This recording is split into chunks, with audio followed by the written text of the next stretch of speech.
Acompanhe como está a virtualização dos processos na Justiça do Trabalho do Ceará. No estúdio, uma entrevista com a presidente da Comissão de Direitos Culturais da OAB Ceará, Carolina Campos. Tribunal de Justiça do Estado empossa advogado Paulo Ayrton Albuquerque no cargo de desembargador.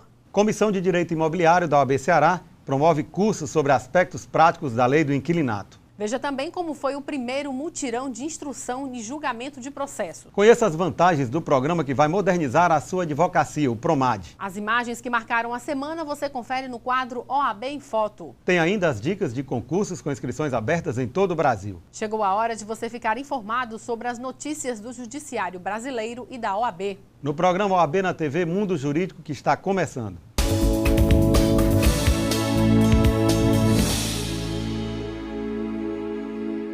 A virtualização dos processos é uma realidade na justiça brasileira, em suas mais variadas instâncias. Essa verdadeira revolução é motivada não apenas pela economia de recursos, mas também pela busca de uma justiça cada vez mais célere. Acompanhe na reportagem de Bruno Andrade como está ocorrendo o processo de adoção do processo judicial eletrônico na Justiça do Trabalho do Ceará. À primeira vista, a principal mudança causada pela adoção do processo judicial eletrônico é a diminuição no volume de processos impressos nas varas do trabalho. Entretanto, na opinião da presidente do Tribunal Regional do Trabalho da 7ª Região, desembargadora Roseli Alencar, o principal diferencial trazido pelo PJE é a celeridade do trâmite processual e, por consequência, a oferta de uma melhor prestação jurisdicional. A única coisa que eu posso te exemplificar, isso foi um cálculo feito pelo CSJT, que se média gastava em torno de 24 minutos para fazer uma autuação, a autuação de um processo, que é como tudo começa, hoje é 0. Isso numa simples autuação, que era 24 minutos, isso hoje é tempo 0. Como toda nova tecnologia, o PJE tem demandado um processo de adaptação por parte de advogados, servidores e magistrados. Entre os membros da advocacia, o novo sistema tem dividido opiniões. O sistema PJE, como a gente fala que está sendo atualizado na Justiça do Trabalho, ele veio para facilitar a vida do advogado. Por quê? Evita aquela tramitação de papel, evita os processos ficarem dormindo na Secretaria de Vara, mas, por sua vez, devido ao fato de ser uma tecnologia nova, muitos advogados, principalmente os mais antigos, eles não gostam muito de novas tecnologias. Então, obriga você a ter agora também um conhecimento de informática, que nem todo mundo tem, até porque a nossa realidade era uma realidade diferente. Mas a gente está começando a moldar o sistema, para quê? Para que a gente possa também se adequar ao movimento e ao novo, vamos dizer, diapasão da justiça. É a questão das notificações, de sentença, que no caso eles não estão, porque tem que cair na caixa, tem que ter a lupinha, e que aí é onde o advogado se dá por notificado, né? Então, às vezes eles não adotam isso e acontece a notificação pelo sistema. Tudo que evolui, a gente tem que capacitar, né? Hoje a OAB está inventando todos os esforços no sentido de capacitar os advogados para ter acesso ao sistema, porque vamos lá, existem advogados que agora trocaram a máquina de escrever para ir para o computador. Então, para passar para o PJE já é um pouco complicado, onde você tem que ter a chave de acesso, a parte do sistemática. Tem uma problemática hoje nosso de advogado, porque o PJE, que é da Justiça do Trabalho, tem o ESAG da Justiça Comum, tem o PROJUD da Justiça Comum. Então, hoje o advogado, além de ser um expert em direito, ele tem também que ser um expert na informática. Então a gente tem que lutar, verificar para unificar, para convergir para um sistema só. O processo eletrônico chegou à Justiça do Trabalho do Ceará em janeiro de 2012, na Vara de Caucaia. Posteriormente, o PJE chegou à 2ª instância. Atualmente, 26 unidades iniciam processos exclusivamente por meio eletrônico. E a perspectiva do TRT é de que até o final deste ano, 100% das varas do trabalho do Ceará estejam atuando com o PJE. Trabalhar em parceria com instituições culturais do Estado, aproximando a OAB Ceará da sociedade, no sentido de promover a efetivação de políticas públicas e da proteção do patrimônio cultural. Esse é o principal objetivo da Comissão de Direitos Culturais da UAB Ceará. E para conhecer os principais projetos e ações desta comissão, nós conversamos agora com a presidente, doutora Carolina Campos, e com o artista plástico Pablo Manier. Doutora Carolina, é um prazer ter aqui em nosso estúdio. Prazer é meu e agradeço ao convite e aos que nos assistem. Inicialmente, eu gostaria que a senhora explicasse para os nossos telespectadores quais são os propósitos, os objetivos do Seminário Direito das Artes, que será realizado em Fortaleza no dia 13 de setembro. Os propósitos, os objetivos do Seminário Direito das Artes são justamente semear ideias novas, assim, discussões inauditas. Existem processos artísticos que são um verdadeiro desafio para o direito, como a derivação, a apropriação, a dissolução de autoria, a reprodutibilidade técnica. Então, esse seminário ele vai refletir sobre esses processos e é justamente sobre arte contemporânea e direitos autorais. O que nós queremos é trazer à baila questões que são contemporâneas e cosmopolitas, numa perspectiva bem inovadora, até de posições que ainda estão consolidadas nos livros, que ainda são objeto de muito debate, de muita discussão. Pablo, qual a sua percepção sobre este importante seminário que será realizado aqui em Fortaleza no dia 13 de setembro? Eu acho que realmente ele é fundamental, porque o que acontece é que a gente tem uma relação um pouco complicada, a arte e o direito, mas uma relação necessária, que se precisa uma da outra.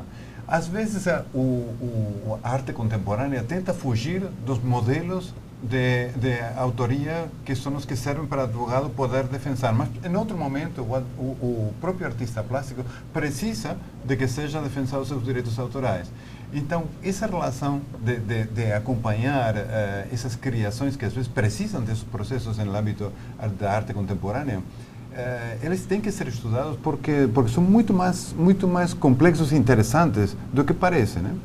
Doutora Carolina, a senhora poderia ressaltar aqui para os nossos telespectadores qual a programação do encontro e quais são os nomes que já estão confirmados?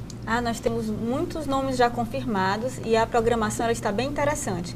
Ela tanto aborda questões de arte quanto questões de direito, mas sempre numa fronteira, né? Então, o nosso público-alvo vai ser tanto juristas quanto artistas, gestores culturais, curadores, as pessoas que transitam no sistema de artes. O secretário de Fomento do Ministério da Cultura, o senhor Nilton Menezes, ele vem especialmente para esse evento. Ele chega na véspera à noite, sai no mesmo dia à tarde, mas ele já está confirmado. Nós temos tanto artistas plásticos como advogados, por exemplo, o Carlos Macedo, o Pablo Manier, o Carlos Velasquez, que foi coordenador do curso de Belas Artes da Unifor, e como juristas, o Ricardo Bacelar, o criador da disciplina de Direitos Culturais, que é o professor Humberto Cunha, também estará presente, tanto como palestrante, como também vai tecer as considerações finais. Então, há uma série de convidados que vão fazer bonito nesse dia. Pablo, como a doutora Carolina bem ressaltou, há certos processos artísticos que são verdadeiros desafios para o direito. E dentro desta sua convivência com a cultura, com o direito, o senhor poderia destacar aqui para os nossos telespectadores alguns desses processos que são desafios? Eu acho que são desafios e são coisas muito empolgantes e até divertidas, né? Quer dizer, quando por exemplo, Andy Warhol se apresenta na Bienal de São Paulo, se reserva um lugar fantástico para ele, né? Aí ele diz, não, sim, vamos a ter uma obra que vai ser de tanto por tanto. Só que aí prepara, imagina uma obra que vale uma fortuna, aí tem que ter todos os sistemas legais e não sei o que, não sei quanto, né? Aí começa a aparecer por fax uma obra, a obra e numerada, aí eles pensam, bom, é para que a gente saiba o espaço. Não, essa era a obra. Então, a obra qual era? Era a obra que se estava mandando desde Nova York? Era a obra que estava chegando aí? Que era o que e onde estava seguro? Como era tudo isso, né? E disso temos casos muito interessantes. Estamos comentando agora as impressoras 3D, né? Quer dizer, eu sou escultor aqui, faço com um programa de computador a minha obra, mando para outro país. Com essa impressora 3D aparece a obra, como já apareceu isso no Museu de Galícia de Arte Contemporânea. Aí, o que acontece com ela? Enfim, temos muitos exemplos muito interessantes nesse sentido. Doutora Carolina, um ponto que será discutido durante o encontro será a gestão cultural. Gostaria que a senhora fizesse uma avaliação sobre as políticas públicas governamentais voltados para a cultura. A senhora acha que o governo ainda deixa muito a desejar nesta área? Olha, eu acho que a gente está num processo, né? Houve toda uma transformação na maneira de como de atuação do Ministério de Cultura, das secretarias de cultura. Inclusive, a Comissão de Direitos Culturais já emitiu um parecer sobre o Plano Estadual de Cultura. Nós estamos presentes nas conferências de municipal, estadual de cultura e trabalhamos juntos, né? Há equívocos? Falta fazer muita coisa? Falta. Mas nós estamos num processo e todo o processo também traz em si, no seu bojo, um aprendizado. Então, por um lado, se tem feito mais. Houve um tempo que, por exemplo, na gestão Collor, que nem Ministério de Cultura mais nós tínhamos, não é? É verdade. Então, assim, houve muitos avanços, mas ainda é um processo. Pablo, qual a sua opinião sobre as políticas públicas desenvolvidas pelo governo voltadas para a cultura? Bom, em primeiro lugar, tenho que dizer que eu sou muito suspeito porque eu amo este país profundamente. Eu sou espanhol, mas eu peguei esta terra como a terra de adoção na que me sinto especialmente bem. Então, precisamente parte dos problemas que a gente sente no âmbito cultural, curiosamente, são muito empolgantes. Quer dizer, a gente vê, por exemplo, na Europa, que é o âmbito que eu conheço mais, a gente vê muitos elementos de caráter cultural, mas os espaços para criar, eles são relativos, até porque eles têm tanto para cuidar que muitas vezes falta espaço para criar coisas novas, espaço até mental para criar coisas novas. O Brasil neste momento, está, para mim, em um momento bem dinâmico, e a gente pode ver isso por os artistas contemporâneos que este país tem, que estão tendo um grande sucesso tanto dentro do país como fora.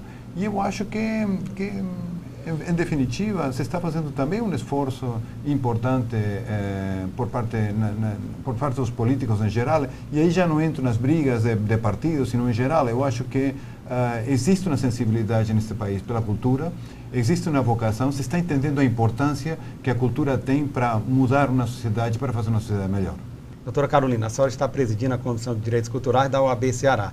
E é uma área que a senhora tem bastante afinidade, tendo em vista que a senhora, inclusive, é coordenadora do grupo de pesquisas da Unifor, denominado Direito das Artes. O que é que a senhora está pensando nesta nova fase da Comissão de Direitos Culturais da OAB? Em rede. Criar rede, criar vínculos, trabalhar o interior, fazer contato para começar pelas cidades já tombadas, com seus centros tombados, e as outras, as subseccionais, criarem suas comissões de cultura, suas comissões de direito cultural, e trabalhar em rede. Esse é que é meu objetivo. Eu queria que fosse a marca da nossa comissão, que não só sou eu, né? Nós somos mais pessoas, mais advogados, é uma equipe.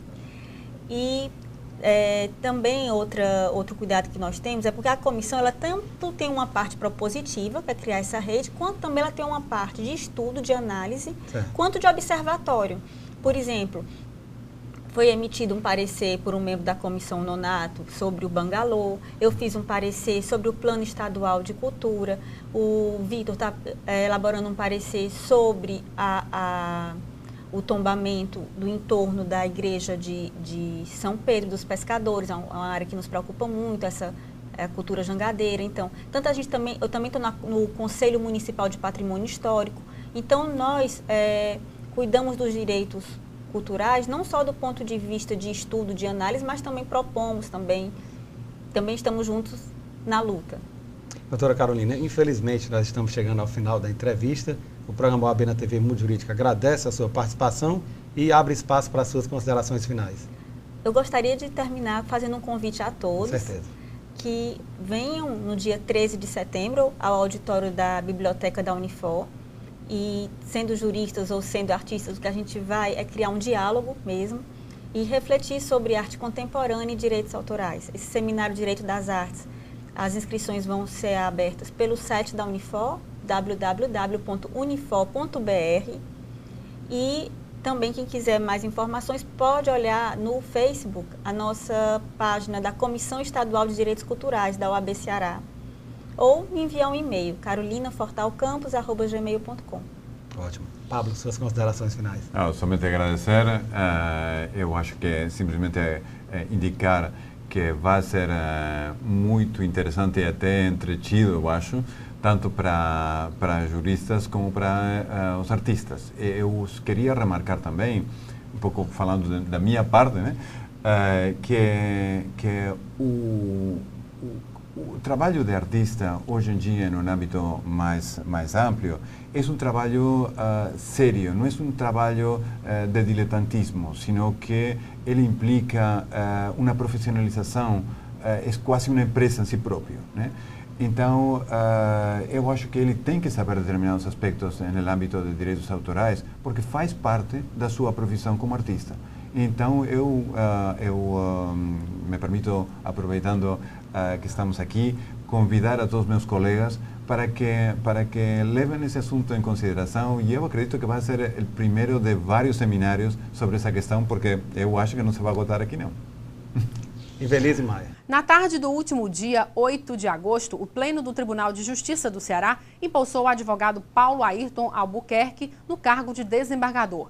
A solenidade foi presidida por Luiz Gerardo de Pontes Brígido, chefe do Judiciário Estadual. Paulo Ayrton foi escolhido pelo governador Cid Gomes para ocupar o cargo de desembargador na vaga do 5º Constitucional reservada à advocacia.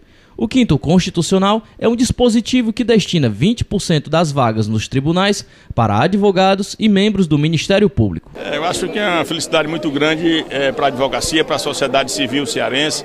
E nós que ingressamos pelo 5º Constitucional temos uma obrigação efetiva de lutar pela celeridade processual, pela acessibilidade, né? E é isso que eu vou fazer juntamente com os demais pares do Tribunal de Justiça, porque isso é um colegiado, e juntamente também com os desembargadores que já ingressaram pelo 5º Constitucional aqui, que já fazem um excelente trabalho. Eu tive muito orgulho, porque a partir de hoje eu sou magistrado, tive muito orgulho de estar na advocacia por todo esse tempo, né? E aprendi muito na advocacia, e tudo que eu aprendi na advocacia vai servir agora para o Tribunal de Justiça, para a sociedade civil e para ajudar também os amigos, os colegas e todos os advogados do Estado do Ceará. O presidente da OAB Ceará comemorou a ampliação no número de representantes da advocacia no TJ e reafirmou o papel do 5º Constitucional como forma de democratizar o poder judiciário. A ideia do 5º Constitucional é permitir um arejamento, uma oxigenação da atividade do órgão colegiado. A Ordem dos Advogados do Brasil fica muito feliz em ter um advogado militante ocupando os quadros do tribunal. É muito importante também o reforço e a figura do 5º Constitucional para o Ministério Público, para a Ordem dos Advogados, porque a experiência de vida dos profissionais, além das fronteiras do tribunal, agregando no órgão colegiado, permite decisões mais humanas, mais próximas do cidadão. E a seguir, Comissão de Direito Imobiliário da OAB Ceará promove cursos sobre aspectos práticos da lei do inquilinato. Veja também como foi o primeiro mutirão de instrução e julgamento de processos.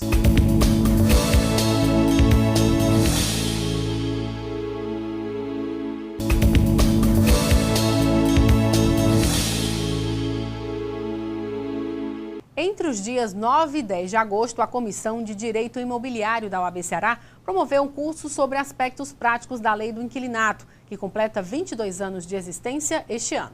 As palestras ocorreram no Hotel Gran Marquise, reunindo 150 participantes, e foram ministradas por um dos maiores especialistas no assunto no país, o advogado Silvio Capanema. E a lei do inquilinato está fazendo esse ano 22 anos e vem se mantendo praticamente intacta, o que contribuiu muito para o equilíbrio de um mercado que antes dela era talvez o mais tumultuado de todos os mercados econômicos brasileiros.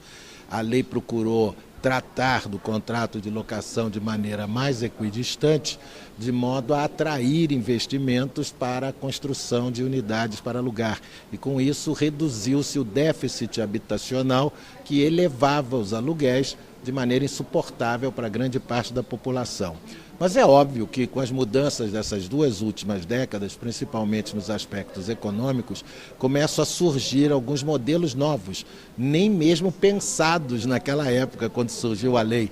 E nós vamos tratar disso agora, nesse curso. Nós vamos falar do Build to Suit e mais algumas outras inovações, e eu acho que isso abre uma perspectiva muito grande para o mercado e para os advogados. de maneira que é com muito prazer renovado que eu venho à Fortaleza, até porque eu tenho aqui muitas ligações profissionais e afetivas e posso garantir que é um mercado em que os seus profissionais, os advogados, têm contribuído muito para o seu crescimento. Capanema avaliou que as mudanças efetuadas na Lei do Inquilinato em 2009 contemplaram os interesses de locadores e inquilinos. Dentre as principais alterações na lei, destaca-se a possibilidade de o fiador se eximir da responsabilidade de garantir o aluguel de imóveis em casos de inadimplência. A consequência direta disso foi uma maior rotatividade de inquilinos nos imóveis, o que elevou o valor dos aluguéis em 68% entre dezembro de 2009 e 2012, segundo dados do índice FIPZAP. Repare bem, a mudança foi quase toda ela de natureza processual. E o objetivo era agilizar um pouco mais a solução dos chamados conflitos locatícios, ou seja, as ações de despejo, as ações renovatórias, cuja demora acirrava muitos ânimos entre locadores e locatários. Talvez essa rotatividade a que você tem aludido decorra disso, ou seja, hoje esses conflitos são solucionados de maneira mais rápida e aquele locatário que é inadimplente, que por qualquer circunstância não consegue cumprir as suas obrigações contratuais, é desalojado talvez de maneira mais rápida. Para o presidente da Comissão de Direito Imobiliário, o crescimento do mercado local demanda uma melhor preparação dos advogados para lidar com as questões envolvendo locação de imóveis. Opinião que também é partilhada pelos participantes do evento. A lei do inquilinato, por mais que seja uma lei específica, ela sofre muitas alterações. Em 2009 teve uma grande alteração, que é a questão das liminares, e vários artigos foram mudados, mas com o tempo o juiz começa a entender coisas diferentes e é sempre bom estar sempre atualizando. E até coisas antigas que tem desde 91, que é bom sempre ficar relembrando, porque realmente tem muita gente, mesmo que milita, mas esquece alguns itens, algumas coisas. Então é sempre bom estar reciclando. Eu recebi o convite do presidente Valdetário para assumir a presidência da Comissão de Direito Imobiliário e me senti muito honrado, mas com uma responsabilidade muito grande, né? Uma comissão de muita responsabilidade, muita visibilidade. O mercado imobiliário ele está sempre em alta atualmente, né? Em alta, e realmente é uma comissão de muita importância. A importância é que eu acho que é uma lei muito importante, que abrange uma área muito grande do mercado e você tem que sempre estar evoluindo. E a Comissão de Direito Imobiliário resolveu trazer o professor Silvio Capanema para ministrar mais um curso, que é um dos grandes precursores da lei. Verdade que há uma sede de conhecimento muito grande por parte do mercado imobiliário, especificamente parte do mercado de locação. E o Silvio Capanema, o professor Silvio Capanema, é realmente um ícone, é realmente o chamam aí do pai da lei do inquilinato. Então o professor Silvio, sem dúvida, vai ter aí um leque de informação muito grande para passar para nós. Então, sem dúvida, é por isso que está aqui um grupo seleto de colegas advogados, atuantes no mercado imobiliário na área de locação, ansiosos para ouvir realmente o que o professor Silvio tem a contribuir, a passar para nós, sem dúvida nenhuma, enriquecendo muito o nosso mercado. Dada a grande procura dos advogados pelo curso, a comissão está estudando a possibilidade de realizar uma nova edição nos próximos meses. A princípio, a gente quis fazer um evento para 100 pessoas. E achei até que ia ser muito e tal. Mas quando a gente começou a divulgação, falou do tema, falou quem era o palestrante, então as inscrições acabaram imediatamente. E a gente conseguiu ainda trazer para 150. E infelizmente está há 3 dias que a gente encerrou as inscrições. Muitas pessoas quiseram ainda fazer a inscrição, mas infelizmente não tinha. Realmente o evento surpreendeu as nossas expectativas, mas é bom que a gente vai já fazer um outro, já estamos pensando num novo evento.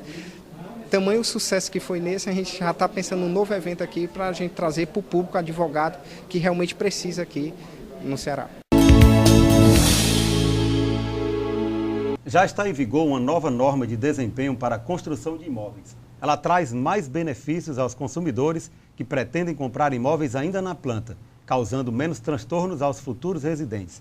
E para conhecer os detalhes desta nova regra, nós recebemos agora em nosso estúdio o advogado especialista em direito imobiliário, Dr. Felipe Albuquerque de Souza.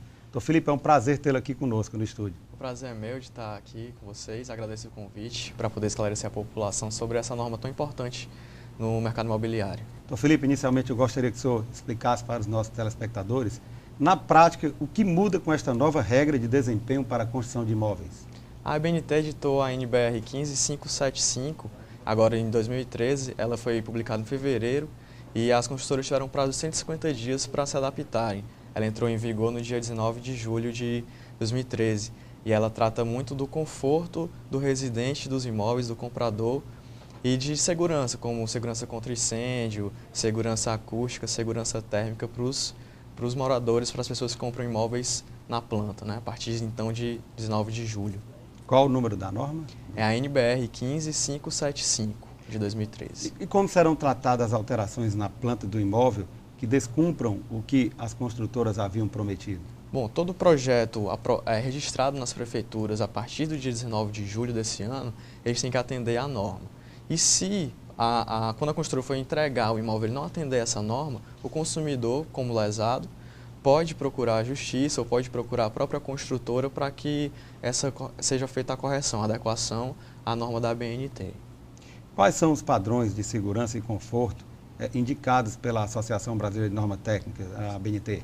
A norma ela tem 157 regras, são mais de 300 páginas e ela é dividida em 6 partes. Ela fala de todos os aspectos do imóvel, desde a estrutura até a vedação, que se trata das paredes, da fachada, fala das instalações sanitárias, das instalações elétricas.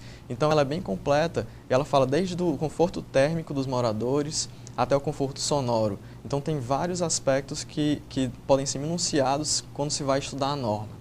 Como é que o senhor avalia esta nova norma?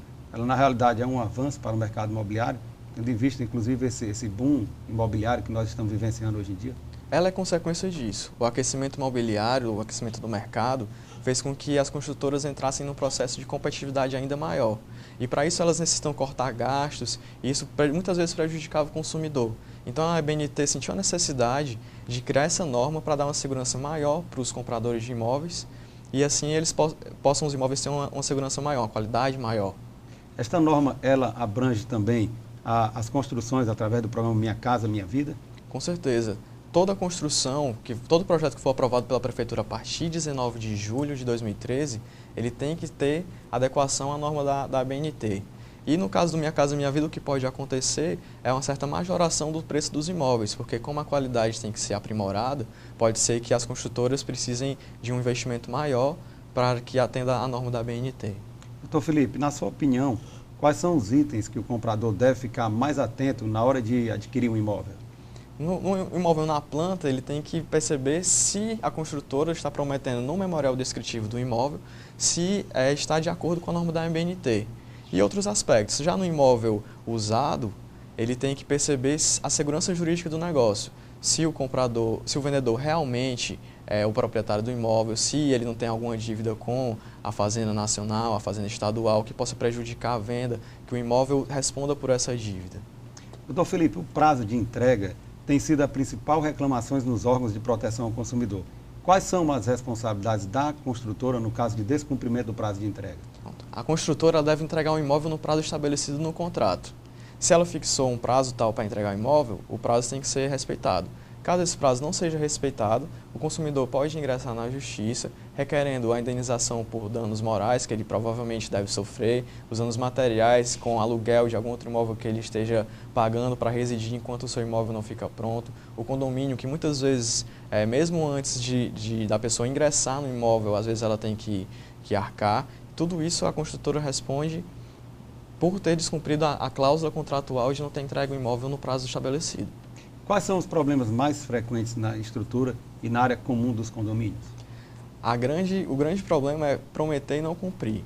As construtoras mostram aquele folder onde você vê o imóvel maravilhoso, mas durante a construção, muitas vezes o projeto é modificado. Muitas vezes o consumidor ingressa no apartamento ou na residência, na casa, e vê o piso de uma cor diferente da cozinha. Nas áreas comuns vem o que foi prometido de quadras, playground, não é entregue, e esse tipo de ocorrências. E é preciso ficar claro para os telespectadores de que o folder ele também faz parte do contrato. Com certeza.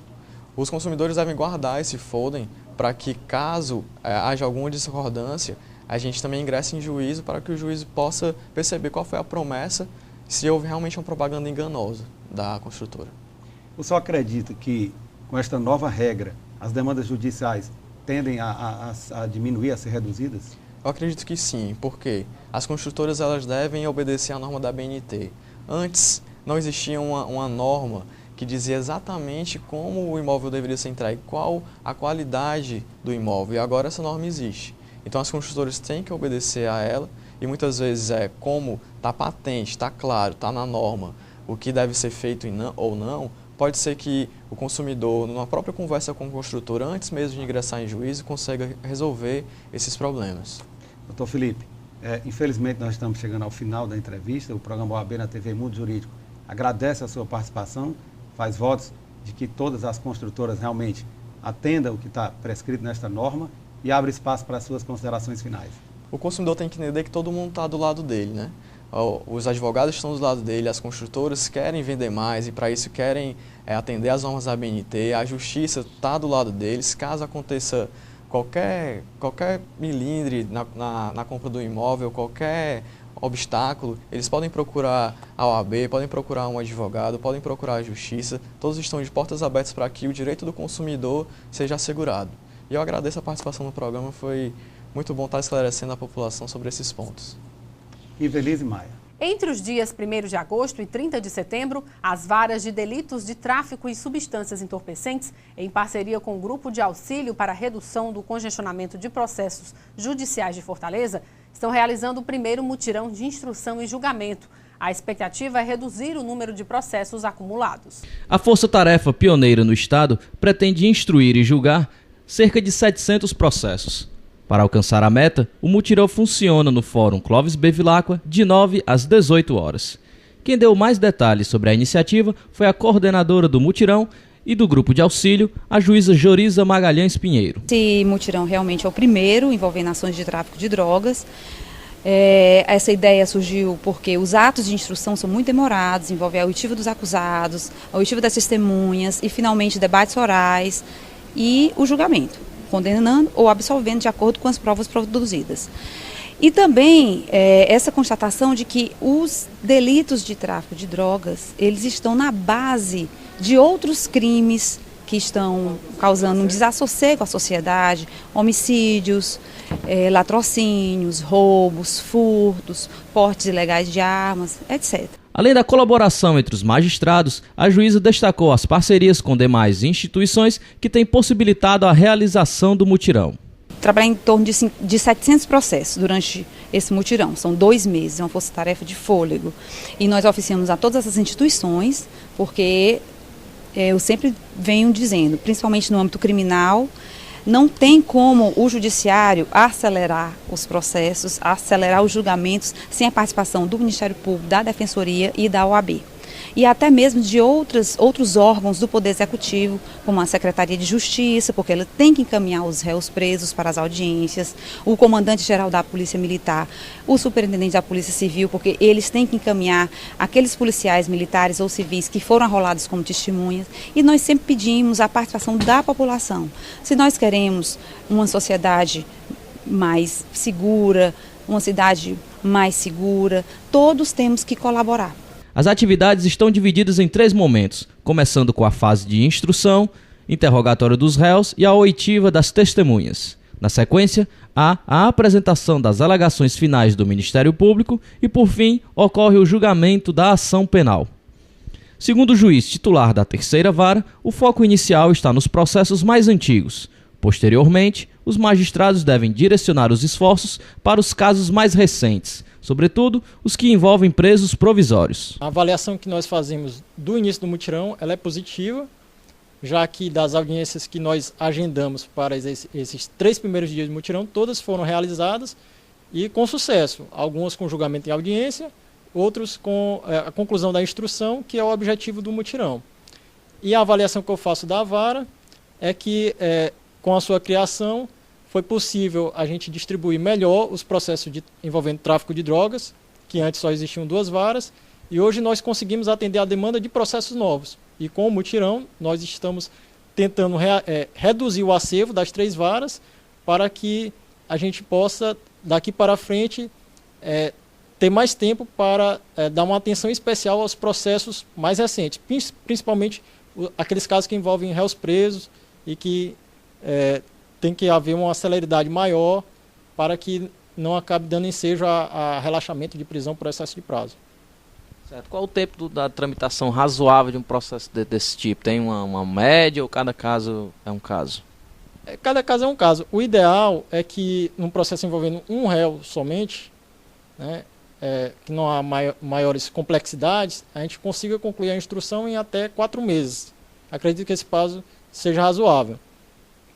Mas aí, em alguns casos, envolvendo 2, 3 réus, o processo já se torna mais complexo, porque alguns deles estão soltos, outros estão presos, outros estão foragidos, tem que ser notificado por edital. E aí, dependendo de cada caso, a gente analisa se há excesso de prazo ou não. Né? Fica complicado dizer, estabelecer um prazo específico para qualquer caso. O advogado Francisco Colares avaliou o mutirão de modo positivo, mas demonstrou preocupação com o critério de redistribuição de processos entre as varas participantes. Bom, o mutirão carcerário, eu acredito que ele já diz o nome. Seria para apreciar, em primeiro plano, os casos que estão sujeitos à execução penal, né, onde são 3 juízes para quase 15 mil processos. Esses, sim, teriam que ter prioridade, porque depende da sua liberdade de uma manifestação da justiça. Olha, eu entendo o seguinte, que quem vai julgar o processo deveria ser, por essência, aquele juiz que acompanhou a instrução penal. Porque ele acompanhou, ele ouviu as testemunhas, ouviu o próprio réu, a sua versão, então ele está mais próximo da verdade. E o mutirão não, o mutirão passa para outros juízes apenas dar a sentença. Então eu não concordo com esses mutirões que são feitos, não só no Ceará, como em todo o país, que tentam cumprir metas do CNJ, julgando processos sem conhecer o teor dele. O programa OAB na TV Mundo Jurídico traz para você as oportunidades de cursos oferecidos pela FESAC. Confira. Curso de Direito Constitucional, 24 e 28 de agosto, 4, 11 e 18 de setembro. Horário, 19 às 22 horas. Local, FESAC, Avenida Pontes Vieira, número 2666, no bairro Dionísio Torres. Investimento, graduado R$ 240, graduando R$ 220. Curso de extensão em Direito Ambiental, 20, 22, 27 e 29 de agosto e 3, 5, 10 e 12 de setembro. Horário, 19 às 22 horas. Local, FESAC, na Avenida Pontes Vieira, 2666, Dionísio Torres. Investimento, graduado R$ 350, graduando R$ 330. Que tal agregar a tecnologia ao serviço de advocacia do seu escritório? Conheça o PROMAD, o Programa Nacional de Modernização da Advocacia, que consiste na implantação das melhores e mais modernas práticas de gestão voltadas à área jurídica, aliadas ao uso de avançada tecnologia, a um completo processo de criação do conceito de identidade visual para o mercado jurídico, como a criação da logomarca e o desenvolvimento do site profissional do advogado. O PROMAD é um software de gerenciamento de escritório, desenvolvido por 2 empresas privadas em parceria com as caixas de assistência dos advogados e seccionais da Ordem dos Advogados do Brasil de cada estado participante, e tem como objetivo fornecer aos advogados as ferramentas necessárias para tornar seu trabalho mais competitivo e com um padrão de qualidade ainda melhor perante o mercado. E você pode testar o software de forma gratuita para os participantes do PROMAD, por um período de testes que varia de 6 meses a 2 anos. E passados os testes gratuitos, os preços são amplamente subsidiados pelo PROMAD. Invista um pouco do seu tempo em tecnologia. Faça como mais de 65 mil advogados brasileiros, teste de forma gratuita um software de controle de processos, com intimações jurídicas de todo o Brasil e com andamentos processuais automáticos. Acesse www.promad.adv.br e saiba mais sobre essa ferramenta que vai modernizar o seu escritório. Em instantes, as dicas de concursos jurídicos com inscrições abertas. E as imagens que marcaram a semana no quadro OAB em Foto.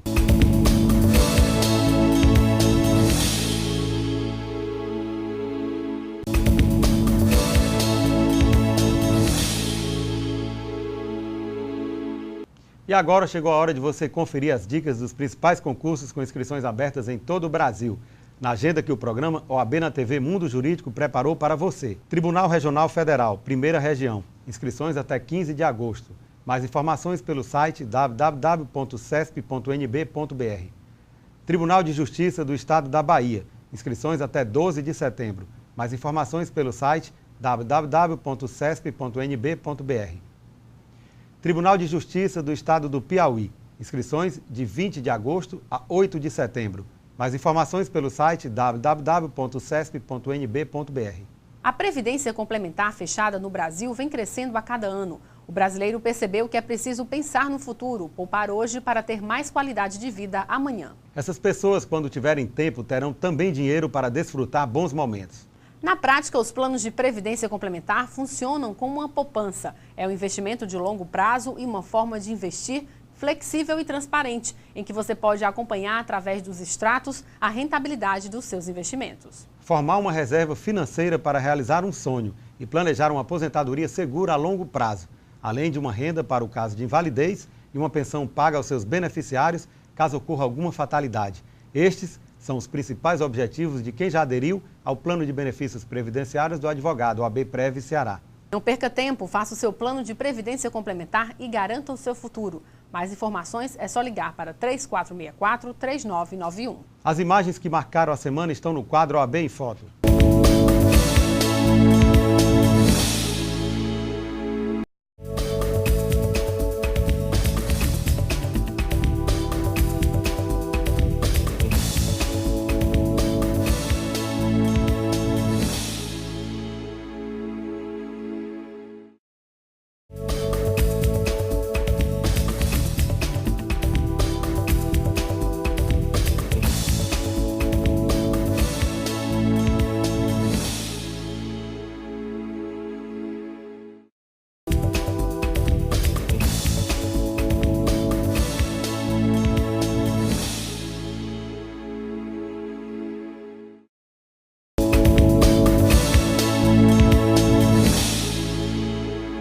E o programa de hoje termina aqui. Lembrando a você que o programa OAB na TV é transmitido pela TV Fortaleza, canal 61.4, às quartas-feiras, às 19 horas, com reprise às quintas-feiras, às 7 da manhã e aos sábados, às 13 horas.